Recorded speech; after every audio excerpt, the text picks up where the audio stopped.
Corría el año 1902.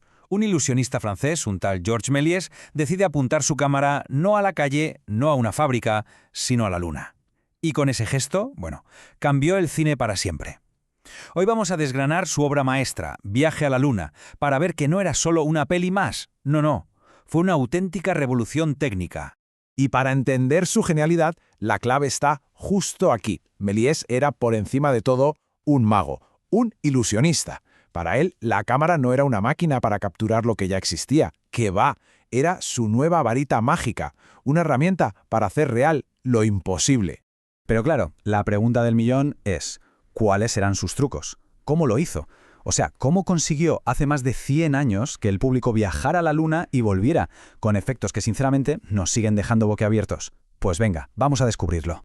A ver, para darnos cuenta de lo revolucionario que fue Méliès, tenemos que viajar un momento al pasado. Pensemos en cómo era el cine entonces. Finales del siglo XIX, el cine era básicamente realismo puro y duro. Su gran misión era, documentar la vida, sin trampa ni cartón.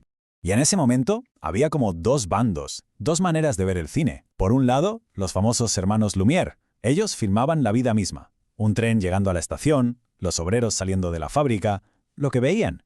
Pero luego llegó Méliès y dijo, nanay, rechazó por completo esa idea.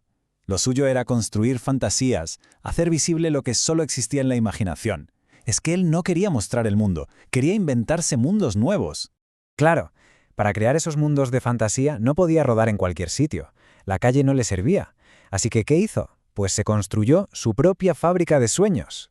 Y ahí lo tenemos, uno de los primerísimos estudios de cine del mundo en Montreuil, cerca de París. Y fijaos bien en el diseño que tiene miga. Era una estructura de cristal, básicamente un invernadero gigante. Y ojo, que esto no era por estética, tenía una razón de ser muy importante. Necesitaba capturar hasta el último rayo de sol. Pensad que las emulsiones de las películas de aquella época eran muy poco sensibles y necesitaban muchísima luz. Aquí, todo, absolutamente todo, estaba pensado para tener el control total de la ilusión.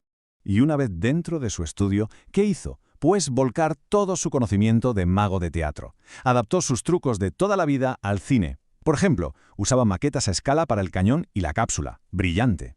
O esto otro, pintaba los decorados en escala de grises, no en colores. ¿Por qué? Porque sabía que así, en la película en blanco y negro, conseguiría muchísima más profundidad y contraste. Y por supuesto, tiró de maquinaria teatral, trampillas, poleas para hacer aparecer y desaparecer cosas, hasta usó pirotecnia de verdad para las explosiones. Para él, el cine era sencillamente la evolución natural del escenario. Pero todo esto, con ser increíble, era solo el principio. El verdadero punto de inflexión, el gran salto, fue cuando se dio cuenta de que la propia cámara podía ser su mejor truco, su principal herramienta de magia. Y aquí es donde su genio estalla de verdad. Hablemos de su truco estrella, el más famoso, el paso de manivela, o como se le conoce en inglés, Substitution Splice. La idea, en el fondo, es de una simpleza genial. Estás grabando, paras la cámara, cambias algo en el escenario y vuelves a grabar. El proceso era tan sencillo como brillante. Imaginaos, 1. Grabas una escena normal. 2. Clac, paras la cámara. 3. Quitas a un actor o pones un objeto nuevo. 4. Vuelves a darle a la manivela. El resultado, al proyectarlo, pura magia. Una desaparición, una transformación que parecía hecha por arte de Birlibirloque. Así, ni más ni menos, es como hacía que los selenitas, los habitantes de la Luna, explotaran en una nube de humo. Paraba la cámara, el actor se iba, ponían un poco de humo y a seguir rodando. Es que es la esencia de la magia del cine. Pero bueno, Méliès no era de los que se conforman con un solo truco, ni mucho menos. También usó la exposición múltiple, que consistía en grabar una imagen encima de otra en la misma película. Así consiguió, por ejemplo, que la cápsula cayera sobre un océano que había filmado antes. Y atención a esta otra genialidad, que es de mis favoritas, el falso traveling.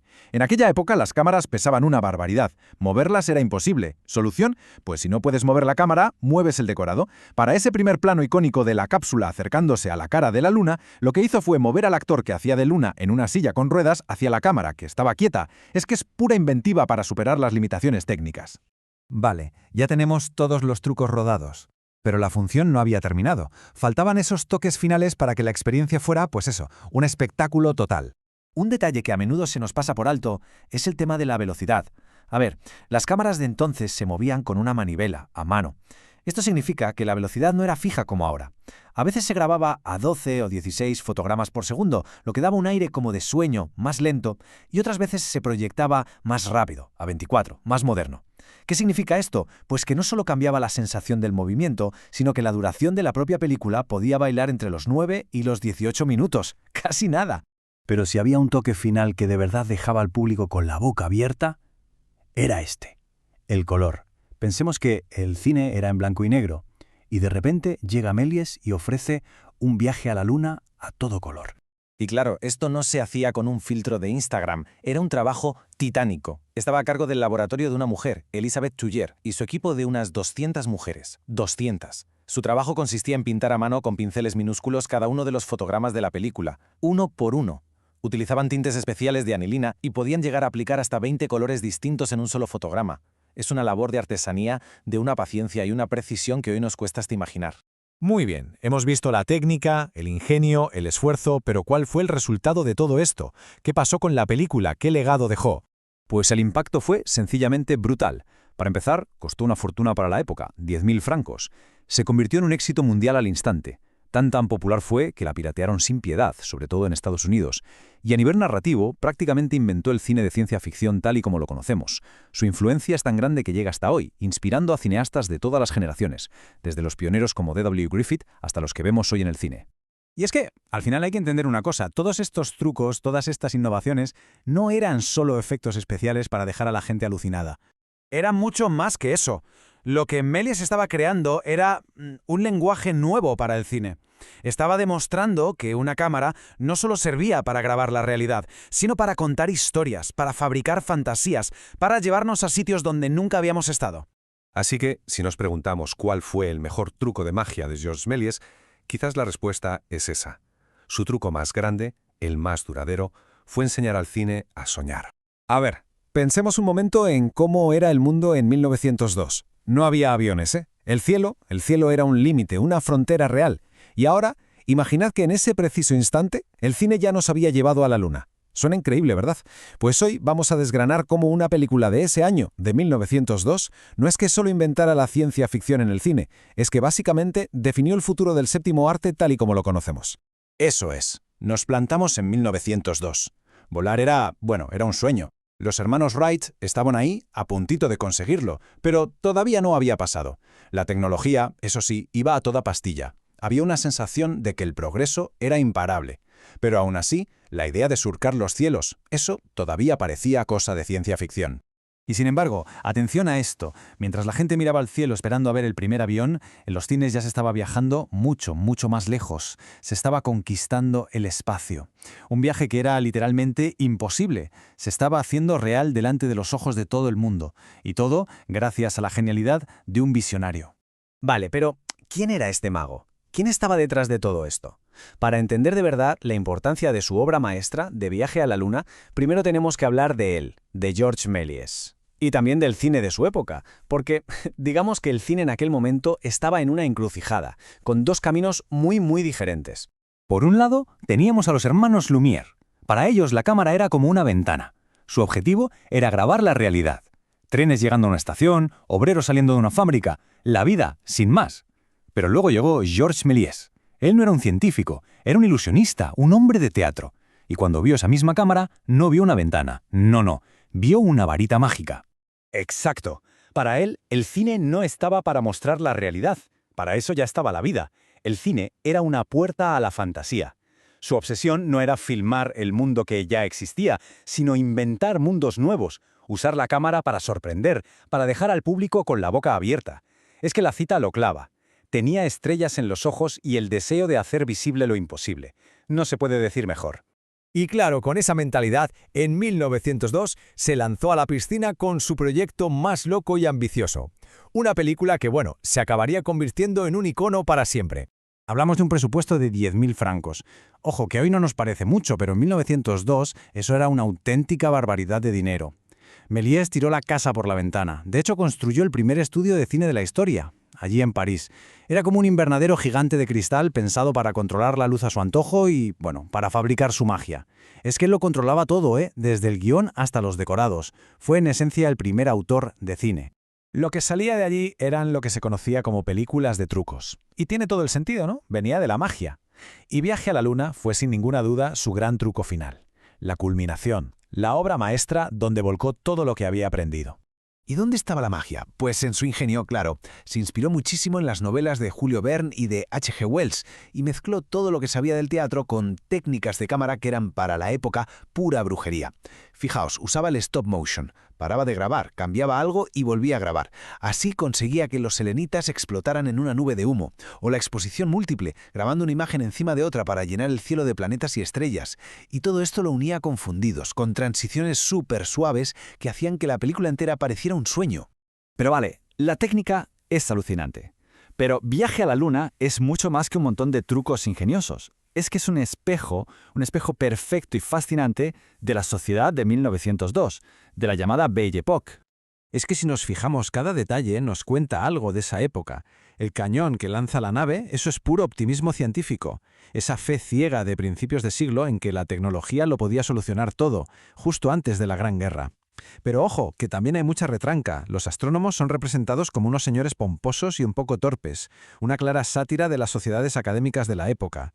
Y la forma en que atacan a los selenitas, los habitantes de la Luna, sin pensárselo dos veces, es un reflejo brutal, quizá inconsciente, de la mentalidad colonialista de la Europa de entonces. Incluso las Marines que despiden la nave, que en realidad eran bailarinas, nos hablan del tipo de espectáculo, del vodevil, que triunfaba en ese momento. O sea que la película no se limitó a reflejar su tiempo, es que ayudó a cambiarlo. El éxito fue tan bestia en todo el mundo que fue la película que sacó al cine de las barracas de feria y lo metió en los grandes y lujosos music halls. De repente, el cine dejó de ser una curiosidad para convertirse en un arte y sobre todo en un negocio internacional con un potencial que nadie había imaginado. Bien, pues vamos a ver ahora el legado, cómo esta pequeña joya de 14 minutos creó una onda expansiva que de alguna manera todavía notamos hoy en la industria. El éxito fue inmediato, global, un bombazo. Pero claro, esto trajo un lado oscuro, la piratería. Sobre todo en Estados Unidos, donde los estudios de Thomas Edison, ni cuartos ni perezosos, empezaron a hacer copias ilegales a mansalva. Se hicieron miles. Esto casi arruina a Méliès, que tuvo que irse a Nueva York a abrir una oficina solo para proteger sus películas. Y sin quererlo, con esa lucha, sentó las bases de lo que hoy conocemos como los derechos de autor en el cine. Es que la historia de la propia película es de película, nunca mejor dicho. Pasó de ser un éxito mundial a estar a punto de desaparecer para siempre. Y la vida de Méliès, bueno, es trágica. Pasó de ser el director más famoso del planeta a acabar sus días vendiendo juguetes en un kiosco de la estación de Montparnasse, totalmente olvidado. Por suerte, décadas más tarde, unos historiadores lo redescubrieron. Y el giro final de guión llega en 1993, cuando, de forma casi milagrosa, aparece en Barcelona la única copia coloreada a mano que se creía perdida para siempre. Gracias a eso, hoy podemos verla restaurada y en todo su esplendor. Y su legado es inmenso. Pensemos en esto. Cada vez que vemos un efecto especial, cada vez que una escena se funde con otra, cada vez que nos cuentan una historia de fantasía, estamos viendo, en el fondo, un eco del trabajo de Méliès. Es que él no se limitó a hacer películas, él inventó el lenguaje visual para contar lo imposible, un lenguaje que el cine sigue usando hoy en día. Al final, ¿qué es Viaje a la Luna? Pues es mucho más que una simple película antigua. Es la demostración de que el cine es probablemente la máquina de sueños más potente que hemos inventado. Méliès nos dejó una lección fundamental. El único límite real no está ahí fuera, en las estrellas, está dentro de nuestra propia imaginación. Venga, vamos al lío. Hoy nos metemos de lleno en una película de 1902 que literalmente cambió las reglas del juego. Demostró que el cine no era solo para grabar la realidad, sino para inventarla por completo. Hablamos, como no, de Viaje a la Luna de Georges Méliès. Esta cita de André Cruz, la verdad es que lo clava. Capta a la perfección quién era Méliès. No era solo un director de cine, era un visionario, un ilusionista que vio en esa tecnología nueva una especie de varita mágica para hacer real lo imposible. A ver, para entender la que lió Méliès, tenemos que viajar a 1902. El cine era un recién nacido, un arte que estaba, digamos, en una encrucijada, con dos futuros totalmente distintos por delante. Y aquí vemos ese contraste tan brutal. Por un lado estaban los hermanos Lumière, que usaban el cine como un espejo de la realidad. Pues eso, un tren llegando a la estación, obreros saliendo de la fábrica, pero Méliès no quería un espejo, quería una puerta a otro mundo, una atracción de feria que te dejara con la boca abierta. Para él, el cine era pura fantasía, y por eso usaba lo que llamaba escenas compuestas para contar cuentos y crear ilusión. Entonces, ¿quién era esta persona que decidió coger el camino de la fantasía? Pues bueno, ya os lo podéis imaginar. No era un periodista ni un documentalista. Era un mago profesional. Y es que aquí está el meollo de la cuestión, su pasado. Méliès era el dueño del famosísimo teatro de magia Robert Houdin. Claro, cuando vio el cinematógrafo de los Lumière, no pensó, qué bien para grabar la calle. No. Él vio la herramienta definitiva para sus ilusiones. Así que, ni corto ni perezoso, en 1897 se construyó su propio estudio. Un lugar que no estaba hecho para grabar el mundo real, sino para fabricar sueños. Y ojo que esto es súper interesante. Méliès no partió de la nada. Estaba, en realidad, adaptando un género teatral que lo petaba en la Francia del siglo XIX, la féerie. Eran unas obras de teatro de pura fantasía, llenas de efectos visuales, máquinas que hacían cosas increíbles, un espectáculo total. Méliès básicamente cogió todo eso y lo tradujo al lenguaje del cine. La gran pregunta es, ¿y cómo lo hizo? O sea, ¿cómo demonios pasó los trucos del escenario a trucos de cine que dejaron a todo el mundo alucinado? Pues aquí está el truco del almendruco, la técnica clave, el empalme por sustitución. La leyenda cuenta que lo descubrió por pura chiripa, cuando se le atascó la cámara grabando en la calle. Al volver a ponerla en marcha, vio que un autobús se había convertido de repente en un coche fúnebre. ¡Magia! Y claro, se dio cuenta al instante del potencial que tenía. Podía hacer que las cosas aparecieran y desaparecieran a su antojo. Y este ejemplo lo explica de maravilla. En la peli, un astrónomo le da con el paraguas a un selenita, un habitante de la Luna, y este, ¡puf!, explota en una nube de humo. ¿Cómo lo hacía? Pues sencillísimo. Grababa el golpe, paraba la cámara, el actor que hacía de selenita se iba corriendo, ponían un petardo de humo donde estaba y volvían a grabar. Para el público de la época, aquello era brujería pura. Pero es que la cosa no se quedó ahí. ¿Qué va? El empalme por sustitución era solo el principio. Lo mezcló con un montón de trucos más. Usaba exposiciones múltiples para crear fantasmas. Hacía disolvencias para que las escenas cambiaran suavemente. Construía maquetas para el cohete. Incluso los fondos pintados eran una genialidad, porque usaba distintas tonalidades de gris para que pareciera que tenían profundidad. Un efecto 3D en una peli en blanco y negro. Pasemos ahora a ver cómo encaja todo esto, porque estas técnicas no eran solo trucos para fardar, estaban todas al servicio de una historia, de una de las narrativas más complejas que se habían intentado hacer en el cine hasta ese momento. 14 minutos. A ver, hoy nos parece la duración de un corto, pero en 1902, cuando casi todas las películas eran escenas sueltas de 1 minuto o 2, esto era el equivalente a una superproducción de Hollywood. Contar una historia tan larga exigía una planificación que nadie había hecho antes. Y para darle forma a esos 14 minutos, Méliès usó 30 escenas distintas, lo que él llamaba tableaux. Cada una era como un cuadro fijo, una escena teatral que hacía que la historia avanzara. Esto fue un salto de gigante, de las películas de una sola toma a una aventura por episodios. Y claro, todo esto costó una auténtica fortuna, 10.000 francos. Una barbaridad para la época. Esta cifra nos dice que Méliès no estaba solo jugando. Estaba haciendo una inversión económica brutal, apostándolo todo al futuro del cine como un gran espectáculo narrativo. Y lo que es realmente alucinante es que, sin darse cuenta, esta película sentó las bases de la ciencia ficción que vemos hoy. Fijaos en la estructura. Primero, la preparación y el viaje. Segundo, el encuentro con los extraterrestres. Y tercero, la vuelta a casa. Es que Viaje a la Luna es, literalmente, el manual de instrucciones del género. Y aquí hay un detalle que a mí me parece fascinante y que revela su mentalidad. El alunizaje se ve 2 veces. ¿Es un fallo? Para nada. Es el cine de atracciones en estado puro. A Méliès le daba igual la continuidad del tiempo. Lo que le importaba era el impacto. Así que te enseñaba el momentazo del cohete en el ojo y justo después la escena del aterrizaje en la superficie. El espectáculo por encima de la lógica.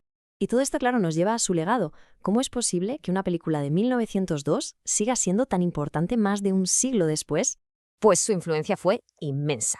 Cineastas como D.W. Griffith, que es como el padre del cine de Hollywood, llegó a decir que se lo debía todo a Méliès. Prácticamente inventó él solo la industria de los efectos especiales.